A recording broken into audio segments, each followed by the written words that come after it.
Assalamu alaikum. Dear students, once again welcome to Army Public School PMA Resource Network. Before we start our today's subject history, please subscribe this page and click on the bell icon to receive notifications of our upcoming videos.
Students, we are studying 5th chapter, that is Mughal Empire.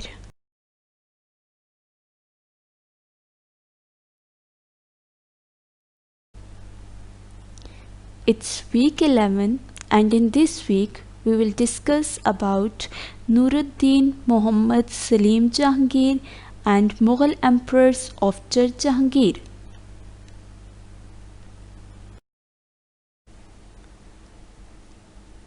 Objectives: briefly explain Jahangir and Nur Jahan time period.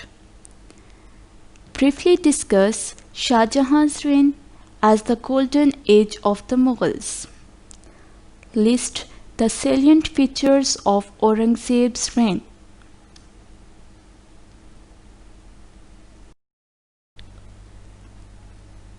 Nuruddin Muhammad Salim Jahangir. Its time period started from 1605 and ended in 1627. He was born in 1569 and was the eldest son of Akbar. So after the death of Akbar, Jahangir was chosen as the fourth emperor of the Mughal throne in 1605. And he got the title Jahangir.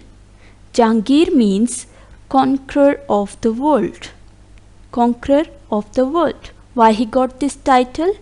Because same like Akbar, he too embarked on the series of military campaigns and wanted to expand his territory. Jahangir was famous for his just policies, as his 12 orders were meant for the welfare of his subjects. He also signed a peace treaty with Mewar to end the series of war. Now starting the time period of Nur Jahan. Nur Jahan was the daughter of Mirza Ghiyas Beg, who held a very strong position in Akbar's court. As she grew up in the royal palace and married Jahangir in 1611, she was an extremely intelligent and highly educated woman, as she helped emperor and controlled the matters of state. She also helped emperor in matters related to commerce. Now come towards the qualities of Nur Jahan. She was an artist and a poet. She loved reading and owned a large personal library. Many great musicians frequented the court. She also loved painting. Her talent also included archery and hunting, as she often joined her husband Jahangir on such expeditions. Nur Jahan had an extraordinary fashion sense, as she designed her own dresses. She was an expert at creating meat dishes and also loved gardening. She also made perfumes from rose petals and other materials. Shahabuddin Shah Jahan.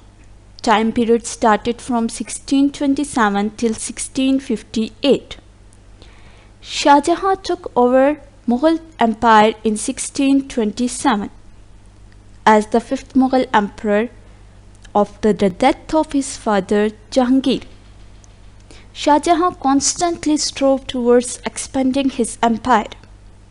So, in 1632, he captured the fortress of Dolatabad. He sent his son Aurangzeb to capture Golconda and Bijapur. Shah Jahan maintained a huge, well-equipped army.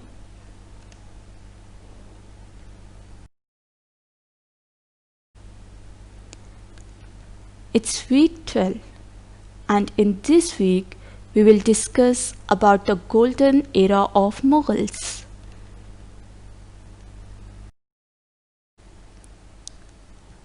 The golden era of the Mughals. As we discussed that the Shah Jahan maintained a huge, well-equipped army. Same like that, Shah Jahan's period is called the golden era of the Mughals.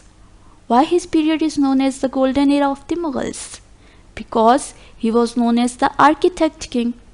Architect king, why? Because he commissioned many monuments such as Taj Mahal of Agra, Red Fort, Jamia Masjid of Delhi, Moti Masjid, Shalimar Garden of Lahore. As you can see in the picture, this one is Moti Masjid and Shalimar Garden of Lahore. Both of these buildings were constructed during the time of Shah Jahan, who was known as the architect king. One more thing, that silver coins also came to India from west during the time of Shah Jahan.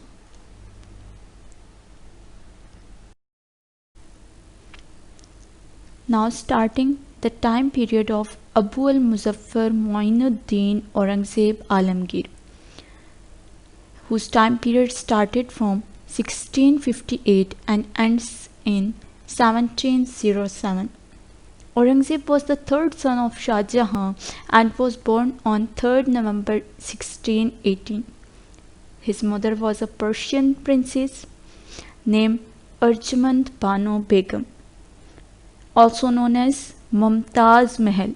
The Taj Mahal you can see in this picture, this Taj Mahal in Agra was built by Shah Jahan in her memory, in memory of her wife Mumtaz Mahal, Arjamand Banu Begum.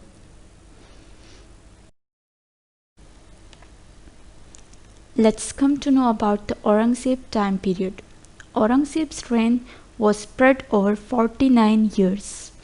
Aurangzeb practiced a stricter version of Islam. As all Mughal rulers are known for their religious tolerance, but Aurangzeb was a religious ruler. He practiced a much stricter version of Islam and forbade singing, dancing, and playing of musical instruments. Besides this, Aurangzeb imposed more taxes like jizya, because the Mughal Empire expanded at the cost of the treasury. So to bear these expenses of warfare and to feed a huge army, Aurangzeb imposed more taxes. But the result of these taxes, that the Rajputs and Hindus were displeased with him due to his taxation policy. The decline of empire had begun by the time Aurangzeb died in 1707. Because after the death of Aurangzeb, many incompetent rulers weakened the empire. So the decline of the empire had started.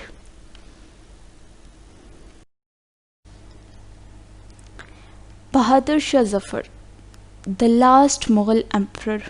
He was sent into exile after the failure of the War of Independence. This War of Independence was fought in 1857 by Muslims and Hindus against the Britishers. But after the failure of this war of independence, British Raj was established in subcontinent and the Mughal rule ends. This was the end of the Mughal Empire.